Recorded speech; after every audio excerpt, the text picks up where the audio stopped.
Welcome home. Good morning. Nope. Good afternoon. Well, I think it's March 27th or 28th, and oh, there's a rip in my stool. I'm sorry. I'm here. It's Melly. I'm here. Thank you for being here with me in my simple home with my simple journey. It's getting very close, near to the end of this March makeover, mental and physical minimalistic makeover extravaganza. And I don't know why I'm talking so quiet, but I'm just talking very quiet right now. It just came out of a gratitude prayer, and maybe that's why I'm just feeling really good and I'm feeling like I don't really have to yell right now. I hope you can hear me. You're used to a different octave, I understand. Well, today I had 2 phone calls that I had scheduled, and I have this thing I call telephone anxiety. I am terrified to answer the phone. I think I know where it stems from because I do remember in grade 11, I rented a room in grade 11 at my best friend's house. And when I moved in, I was the alpha in our best friendship. And then she started making friends, like with my friends and then other friends, and it kind of like shifted, and all of a sudden like she became the alpha, and the telephone used to only ring for me, and I would get so excited. This is back in the day when it was a rotary phone connected to the wall, guys. Have you heard of that? And I would just like race down the stairs to get the phone, and over time the phone calls were just for her. Oh, it's for Sarah. It's for Sarah. And something in my ego and my heart just, it crushed me. And then I stopped getting excited for phone calls. And this is so dumb. Like, isn't that so ridiculous? Like, I'm embarrassed to like say, I'm embarrassed about this. I stopped liking the phone calls, and then I don't know, I've just never liked phone calls. But then also on top of that, now that we're in the cell phone era, and now that anyone can call us, there used to be laws where scammers and businesses couldn't just like rampage your phone and call you and ask you for things. But now the phone basically just rings and it's like a scammer or someone trying to change you from Telus to Rogers, or, it's just want, and they're just take. And something about that just triggers me, and I hate the sound of the phone, and I just don't want to answer it ever, and I never do unless it says like my grandma's name, and then I will answer it if it's my grandma or like my mom or my sister or my dad or my nephews. Okay, so there are some people that I'll answer the phone for, obviously, but I'm talking more like a phone number that you don't know the number, like where it's coming from. Where am I going for this story, you guys? I'm so sorry. Oh yeah, so I made these 2 phone call appointments today.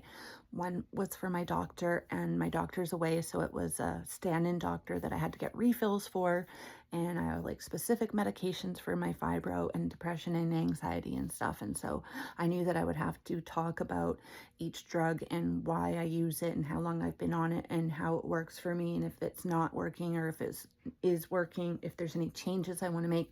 These are wonderful things that doctors who are doing stand-ins really just make sure that they're like covering all their bases, because they're administering drugs to you and they don't know you, right? So I think that's awesome and really, really good. But at the same time, it gives me anxiety because I feel like I'm being judged, and like feelings come up because in the past I have been judged by doctors for some of the medications that I take. And it's terrible to have to go through judgment from a doctor when it's the doctors that prescribed you the medications, and maybe not the exact same doctor, but you know what I mean? It's hard, man. Like it sucks. So the other call that I had, I made for 9 a.m. So boom, there's my mistake right there. Why would I schedule a call for 9 a.m.? I scheduled a call for 9 a.m. because the lady who was calling me was a lady from a business where they're doing an entrepreneurship program fully funded for indigenous entrepreneurs in business, and she wanted to schedule a 9 a.m. phone call. And so of course I just said yes. I didn't, because it's like a fully funded thing. I felt inclined to be on her schedule rather than on mine.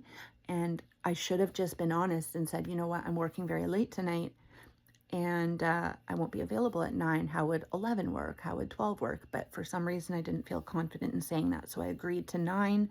She said that she would send me a text message at 8:30 to remind me. I said, wonderful, you'll be on my alarm clock because I'm nocturnal. And she was like, oh yeah, no problem. Well, my dog was up all night, so that means I've been up all night. She was definitely having anxiety issues. She was pacing a lot. She was having accidents a lot. She was drinking tons of water, and then she was doing circles, and then she couldn't get like comfortable in her bed. And then I was like holding her, and then she wanted to be held, and then she didn't want to be held. And this went on till about 5 in the morning. And so I woke up on my own at like 8 a.m. and I just texted the lady and said, I have been up all night with my senior dog. I am so sorry. Is there any way we can move this to a little bit later? Because she did actually in the text message also say, I'm available all day, so it's no big deal. Like, we'll talk whenever. So I think having that leeway made me feel like the 9 a.m. concrete and stone was something that I could play with, right? So yeah, I just didn't feel like talking to a stranger at 9 a.m. I already struggle really bad when I wake up. My fibro is usually at its worst. Like, I'm very stiff. It's hard to walk. It's hard to think. My head hurts, my body, everything just hurts. So it's hard to communicate when you're in like that amount of pain. And it usually takes me about an hour to get up and get going. My medications start working. I've drinking water. I've had something to eat. I've had a little coffee, and I can be a normal human being, but it does take a process, right? So why the hell would I just like set myself up for failure? I don't know. Again, I was feeling insecure about saying, like trying to, you know what? No, 9 a.m. doesn't work, honey. You want to give me some money and help me? No, no, no. I don't think so. I only take appointments in the afternoon. Bitch, who the fuck are you, girl? Can't do that.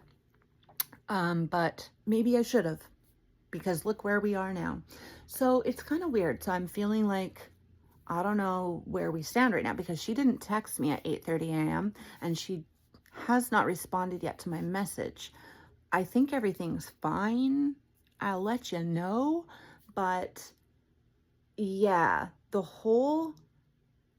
lesson that I learned this morning is that basically since yesterday, since I made these appointments, because I just made these appointments yesterday, the receptionist at my doctor's clinic, my doctor's away, right? Like I said, so she was able to just get me in like real quickly with this one doctor. So it just happened very fast. So since yesterday, since making these 2 appointments, I've been dealing with anxiety and panic over these 2 telephone calls, because they're phone calls and because they're both calls that make me nervous. They're both unseen, unscathed, I don't know the words, unknown territory, okay? A doctor I don't know. I don't know if she's going to judge me. I don't even know if she's going to do the refills. What is this? I don't even know if she's going to do the refills. What am I doing with my little fingers? Me, me, me, me, me, me, me, me, me, me, me, me, me. And then the other lady, you know, Fantastic Val. She's Fantastic Val. I'm fantastic. I'm Val. I'm Fantastic Val. And I can't wait to talk to her. But like, yeah, it was giving me anxiety too. Like, I don't know, Val. Oh my God, what are we going to talk about? Is she going to ask me weird things? Is this a scam? Oh my God, what if it's a scam and like, I don't even know, and I like give her my credit card number? I wouldn't do that. But these are the weird things going through my head. So here's where I'm going with this. I am going somewhere with this. I promise you I'm going places with this. We're going together, and here we go. Hold my hand. I gotcha. I realized this morning that I allowed 2 phone calls to take over my brain and my body for 24 motherfucking hours. I ruined my experience on life over 2 phone calls, one of which did not even happen, and the second was amazing. The stand-in doctor, so easy to talk to. We talked about maybe changing up my SSRI. We talked about what SSRIs are for. Are they just for depression? Oh, they're for depression and anxiety? Oh, that's interesting. Blah, blah, blah. Then we talked about pain management. Then we talked about Zopiclone. We talked about weaning off of apodiazepam. We talked about, do I take Zopiclone every night? Do I take it every second night? I would like to wean off that as well because I don't want to take that forever. And I've been doing really well with my sleeping, and I've been doing prayer and gratitude. And I talked to my doctor. I talked to the doctor. By the way, her name is Dr. Myers, and she's a she. And throughout this 24 hours of anxiety, I thought Dr. Myers was a dude. So in my head, I'd been so worried about someone who wasn't even real. Like, I made up this fake male doctor, judgy male doctor in my head because in the past I had had a very judgy male doctor that was like mean to me basically on the phone. And so I've just like saved that in my brain. And I think every doctor after therefore is going to be like that. No, Mrs. Doc or Miss or Mrs. or whatever, Dr. motherfucking Myers is rad, and I really liked talking with her. And it was the first time I like told a doctor that instead of medication, prayer is working for me. She said, how is your anxiety? And I said, oops, filler word, sorry, but I'm really thinking, how is my anxiety? It's been steady. It's not been not hanging around, but when it comes, I immediately go into gratitude, and it's really hard to be panicking. Oh, 11:11, it's really hard to be panicking. And then it was 11:11, that's my number. It's really hard to be all panicking and anxiety ridden when you're in full love and gratitude. It's basically impossible.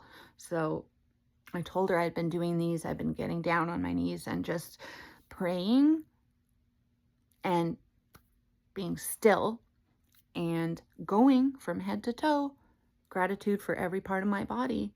And it's a beautiful thing. And it works better than Ativan, and I do it every single day. And in fact, I've been doing it proactively, which is very weird for me. I am not a proactive person. I am a reactive person. I have been waking up and remembering to do it like right away. And in fact, right before I came on, I did it. So that's, again, why I'm so calm and talking a little bit quieter. And it's just amazing how it works. So the lesson here is that I allowed, because of my control too, like the phone calls, like I wasn't in control. I didn't know the outcome of either phone call.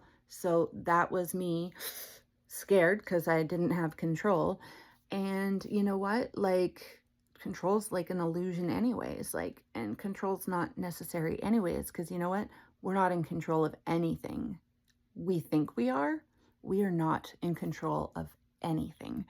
And I think I had talked about this in a prior video, how I used to really, I think it was my video where I had like a full mental breakdown. By the way, now that I have told Facebook that I'm over here doing this, I've had maybe like 2 views on that video. This morning, for some reason, I just checked. I don't like to know who's seeing my videos or not, because it kind of creeps me out, but I just was curious. So I looked and it had 33 views.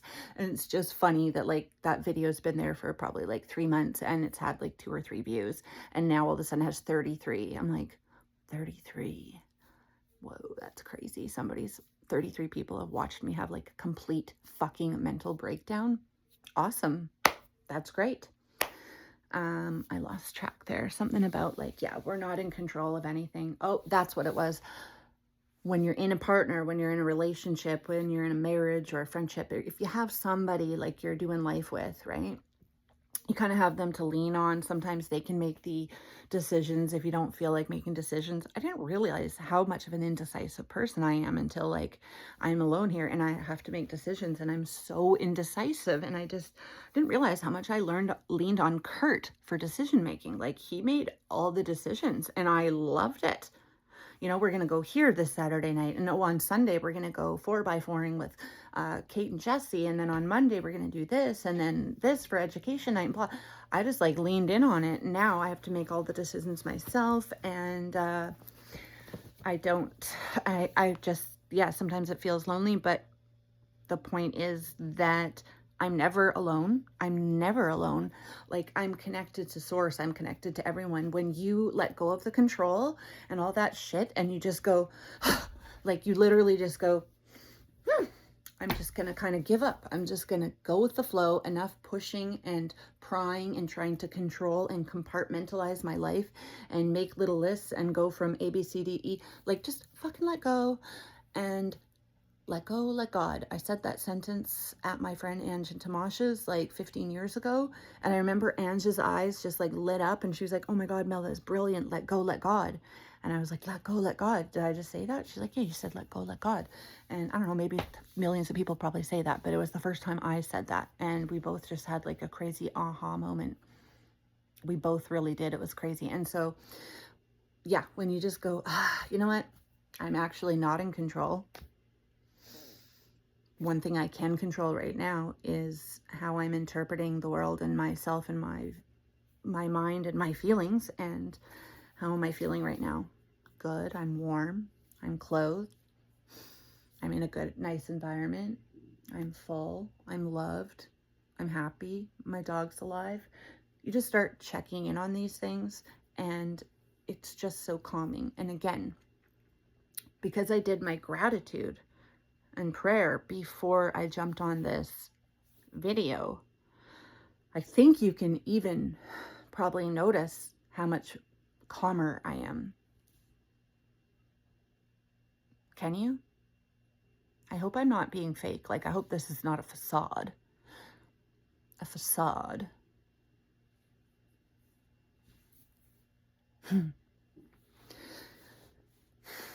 So, the lesson here, one more thing to say. I don't even know what the lesson was, but I have another thing to say. So yesterday I was watching Lewis Howe.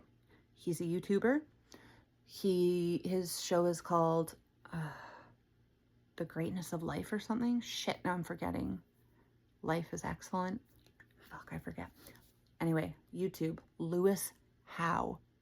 I want to marry this guy. I think he's already married, but Lewis, listen, Lewis, if things don't work out for you, I'm over here in Canada. Yeah, buddy.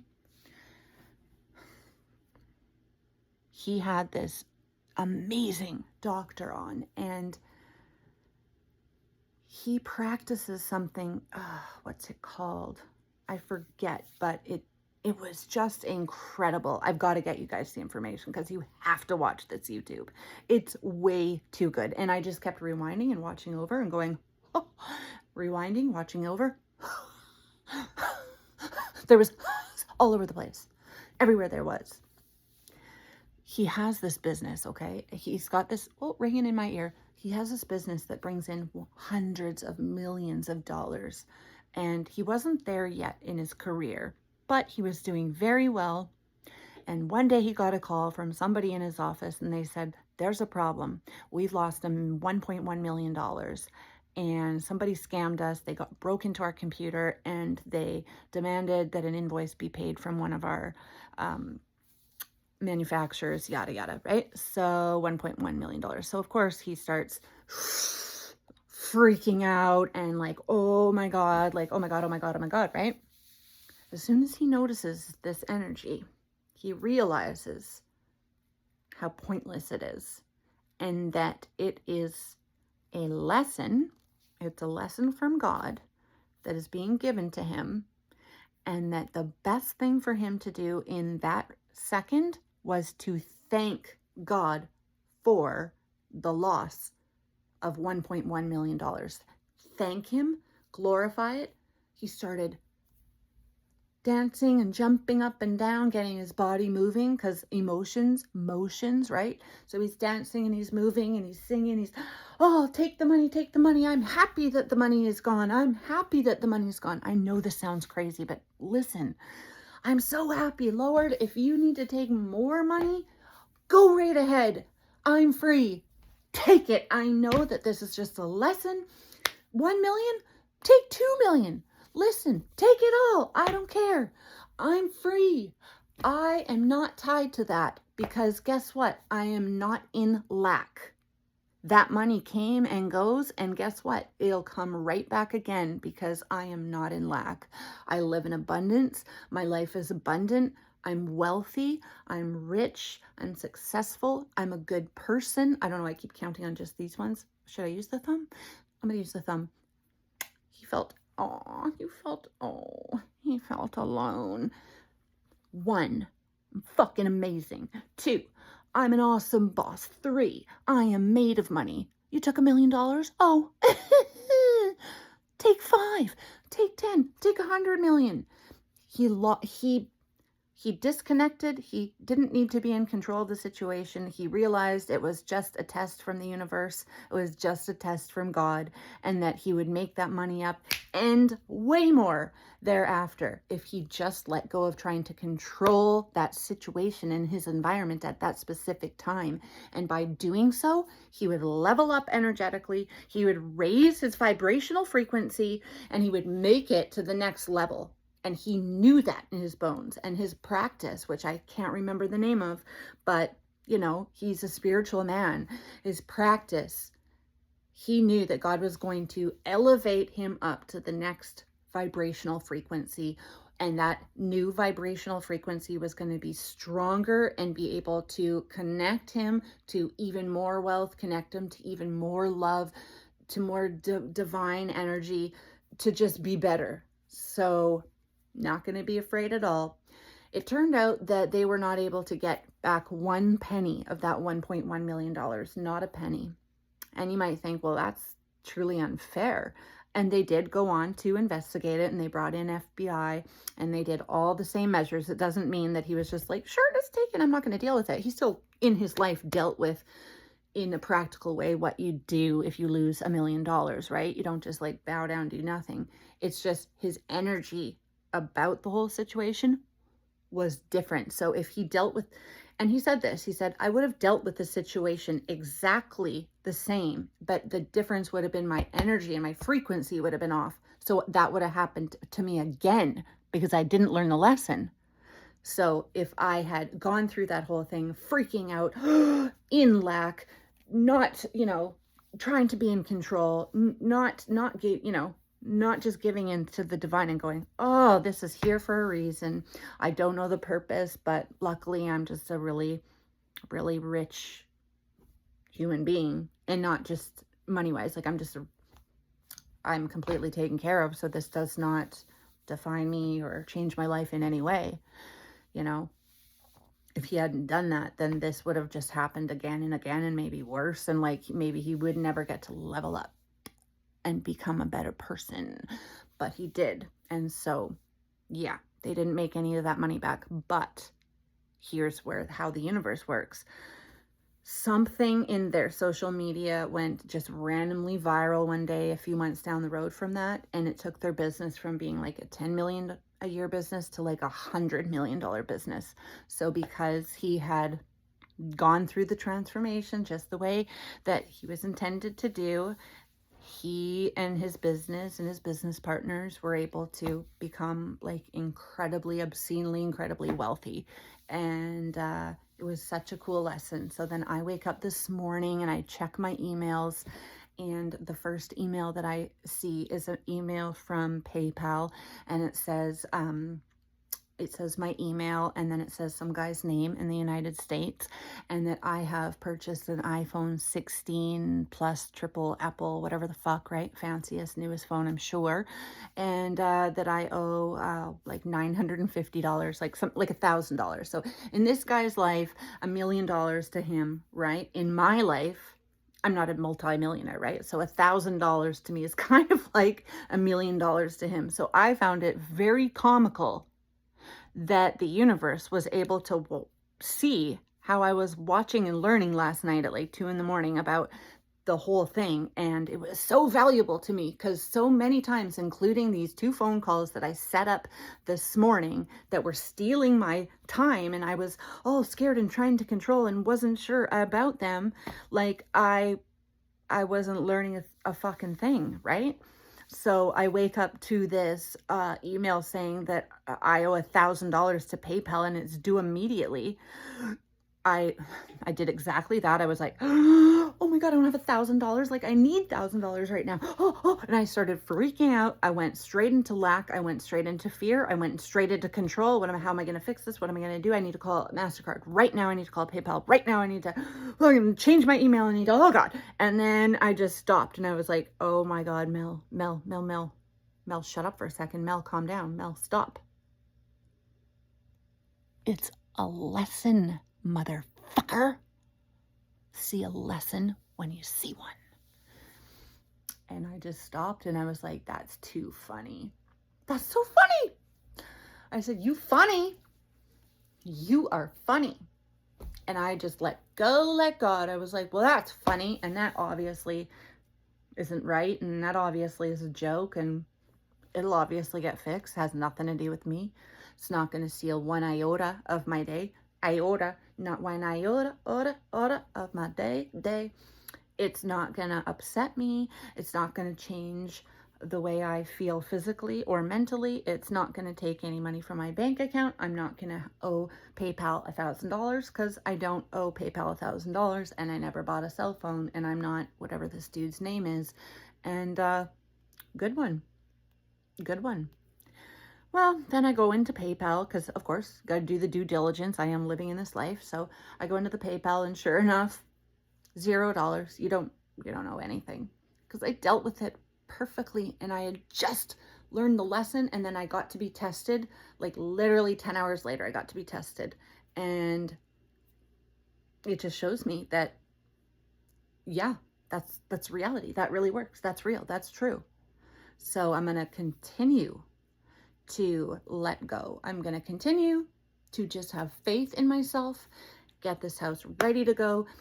April 1st, no jokes. I'm going to be right on top of all my orders. I'm going to be sewing up a storm, sewing things I love, sending out orders, mailing out packages, and then I'm going to be listing downstairs on eBay with my mom. We're going to be selling a bunch of vintage. We're going to be selling a bunch of vintage. By the way, you should know that me and my mom, we are going to be going onto eBay April 1st. I don't need to swipe those just because I thought that you guys saw when I get messages, but you don't. But I still feel like I need to swipe them because I feel like they're in your way, but they're not. So that was dumb to talk about. But yeah, me and my mom, we're going to start selling things. So antiques, collectibles, vintage clothing, toys.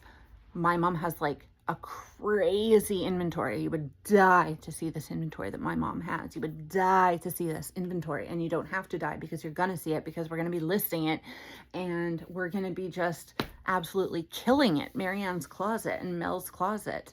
And then I will be selling my clothing and shoes as well. So we're ready to frickin' become millionaires. We're ready to become millionaires. We're ready. We're over here and we're ready. So I'm going to have a shower and get out of these little Hello Kitty pajamas. I'm covered in piss because I've been cleaning piss for last hour because Betsy had some accidentals and we need to get ourselves some puppy pee pads, like 100 of them. So I have had a blast hanging out with you. You really talked way too much today. Maybe next time you could like let me get a word in. Please, if you found any of this useful, please like my video. And if you would like to continue on this journey with me, I would love for you to subscribe to my channel. Please subscribe to my channel. Please subscribe to my channel. You know what? Or don't. Because guess what? It does not matter to me if I have 1 viewer or 1 million. It really doesn't. Because this channel was just made basically for myself as a kind of like a challenge, right? And I'm getting so much out of having to do this. And the fact that it's like unscripted, unedited, unchanged, like just not even thought of. Like I try to actually not think before I go on. Like I try to just clear the mind and allow myself to talk. And it's been working. And okay, we're at 29 minutes. If you're still here, like talking to me, obviously we are meant to like talk and be together. So even though I'm the only one who does all the talking in this relationship, you can still talk by commenting in the comments below. And I would love to hear from you. And I really would. Like, I get so excited when I see a comment. And Melanie Marie, you my girl, she's been with me from the beginning, and she's left messages, and it has warmed my heart. And like I said, I'm not, if you leave nothing, that's fine. If you put something, that's great. It just, I get excited about comments, and I get excited knowing that people are here with me. That makes me happy. So if you could leave me a comment. I also would love if you could ask me a question. So you don't, even if you don't have any comments to leave, I want you guys to ask me something. Ask me anything. You can ask me absolutely anything. I love you very much. I appreciate you so much. And I hope you have a really, really wonderful day. And I hope you were able to learn something from this. I thank you so much. And I'll talk to you tomorrow.